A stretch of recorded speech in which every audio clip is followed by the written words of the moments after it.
It is your responsibility to ensure the company is able to pay everyone. And as CEO, you're last after everyone gets paid.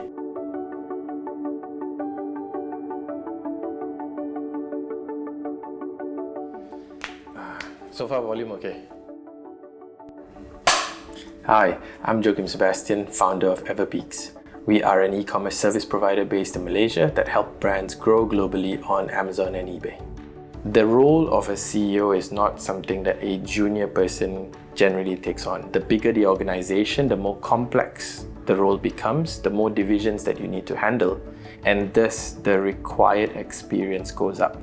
So how do you decide how much you pay yourself as CEO? If you want to set your remuneration at any given time, a proper setup would include a variable package that is tagged to KPIs, a component of maybe 30 to 50% which is fixed, and another 50% which is variable. So that's general. In the industry, it is about there as well, and depends on which company you operate in. They have different structures. So if you're a small company, let's say 3 to 4 people or 4 to 5 people, your average turnover is about 50,000-60,000, you need to do the right thing based on what your parameters of decision making are. You ask yourself this question: if my partner found out how much I'm being paid, is that going to be a problem? Sometimes you don't really need to scale that down to the staff, because staff decision making is very different from partner level decision making. Partners invest, partners take risk, but it still falls back to the question: are you being fair?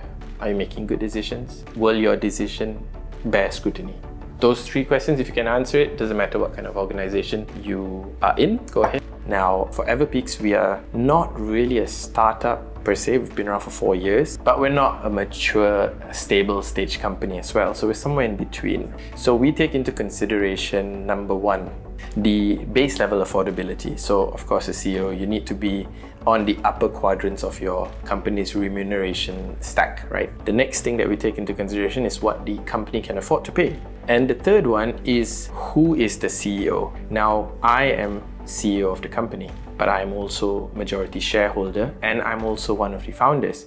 It doesn't make sense for me to take resources from the company that is required for the company to grow. In my position, because I can influence the board, I can influence the allocation of resources, I am comfortable taking a lower salary at the early stages in order for the company to grow. So that's something that I have a privilege for.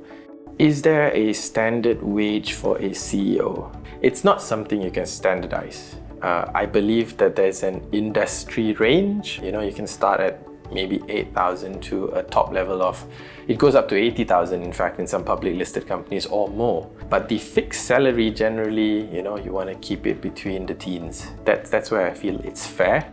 An unethical decision for CEO remuneration. First, if you pay yourself so much that the company cannot sustain, that the company itself will die, that's unethical. As a CEO, before that instance happened, you need to already know, because P&L cash flow is part of your work responsibilities, right? If you do not govern the P&L and cash flow correctly, and you end up in a situation where the company gets bankrupted, it's your fault, you're CEO. So if you're willing to take the fat paycheck, you gotta take the fat responsibilities that come with the paycheck, and this is one of them. The second thing is that when you take so much of salary, or a high amount of salary, that your staff are not being paid.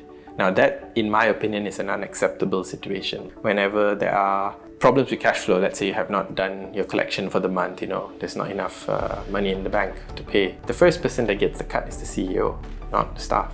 The third is changing your remuneration strategy without board approvals or without your shareholder approvals.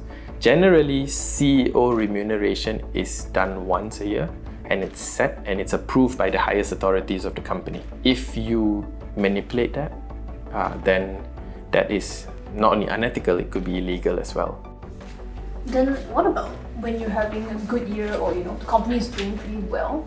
How then do you decide whether or not to take a bonus or give yourself a raise? The company's doing well now, and you're thinking about remuneration. You're thinking about, hey, I'm CEO, I did well, I performed, and I deserve more, right? First thing to decide is what was agreed upon when you started the job. If what you've agreed upon is fair, then stay with it.